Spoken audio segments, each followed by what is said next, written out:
Hi. This is a project I've been wanting to do for quite a while now, where I review books or share my learning from the different books that I've read over the years. So, in this first episode, let me start with the E Myth.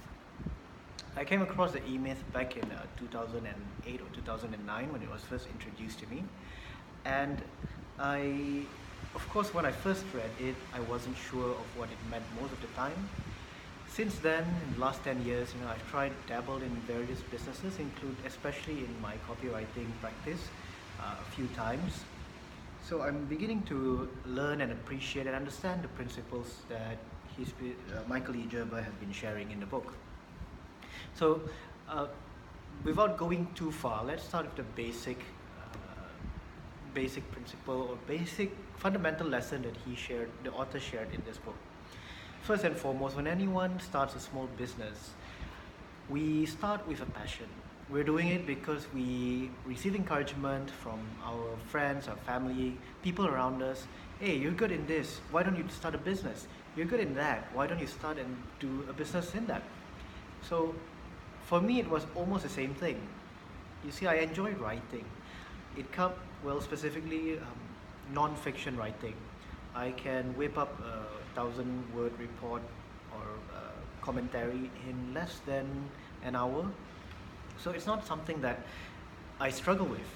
Uh, and from there, encountered this book, Secrets of Freelance Writer by Robert Bly, where he shared the secrets of high income copywriting, and that's when I ventured into it. So I start with this passion, this writer side of me, and what Gerber shared in his book is basically that. That is one third of the whole small business, micro enterprise, small SME setup. The technician, the expert, so the person who knows how to do the work. In his book, he used the example of, I believe, Susan, the pie baker. From there are two other components that we have to bear in mind, or rather, two other hats that we have to wear. Gerber stipulates that in any business, especially at a startup level, you have three hats. The first one, which I shared earlier on, is the technician. The second hat is, of course, the entrepreneur hat. Entrepreneur hat, unlike the conventional definition, Gerber defines the entrepreneur as someone who envisions where the business is going. This is the dreamer of the dreamer side of the owner, the proprietor, the business person. So when you're wearing the entrepreneur hat, you'll be thinking about the potential, the possibilities, the six-figure income, the seven-figure income, the how it looks like at the end of the day. Now, there is a gap which occur between these two hats. The technician will roll up the sleeves and start doing the work. The entrepreneur dreams of the outcome. Yet these two, there's a major gap in between, which is filled by the third hat, the manager. So when it comes to the manager, unlike the conventional definition of manager, Gerber shares that managers of a small business, or when the owner, proprietor, wears the hat of a manager, this is the guy or this is the person in that instance thinks about, how should I run this business? Are we making a profit? How should we price our services or product? How do we market the product or service? This is where the nitty-gritty enforcer side of the business owner or the proprietor comes in. So these three hats, these three persona of the business owner usually compete with one another. When you're too involved in the operations as a technician, when you're baking, or in my case, when I'm writing, it means that there are time removed from my time is spent in doing the work rather than marketing, managing the cost, interacting with clients, promoting my services, dreaming for a better future, right?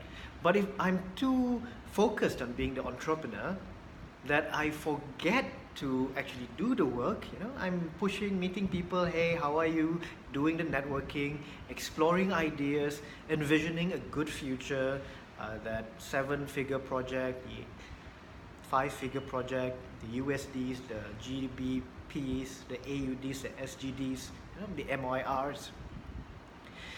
When you're dreaming too much, that I forget the other two sides, meaning the part where I have to play the role of the technician, the boring part, if you will, the nitty-gritty side. Whereas when I also forsake, when I'm playing the entrepreneur hat, I forsake the part of managing the paperwork, the flow, the processes of the whole business. The third role, when you're too obsessed with being the manager of the business, we try to focus more on the receipts, the net income, the systems. How do I get the right payment? Is this the right process? Is this deck the right deck? We don't see the bigger picture. We don't see the helicopter view. We are too focused on the systematic side of the business. You're not working on the business per se, you're working in the business, but more on the support administrative side as opposed to the operational side. So these three roles are vital to the survival of any small businesses, or any small startups, any micro enterprises or freelance endeavor. And it's a conflict that I believe many freelancers face, because over time, when frustration builds, that's when you see many entrepreneurs, freelancers get burnt out. They are overwhelmed by the 2/3 of what they need to do, that the 1/3 suffers.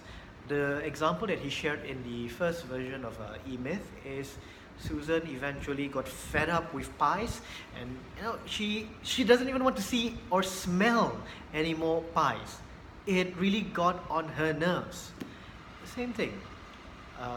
Any entrepreneur will face that problem, according to Michael Gerber. And in the last 10 years, I do admit I faced the same problem. In fact, advert writer, my current copywriting practice, is the third revival of my copywriting phase. In fact, I probably will be moving to the fourth phase. When I start to learn with each different experience.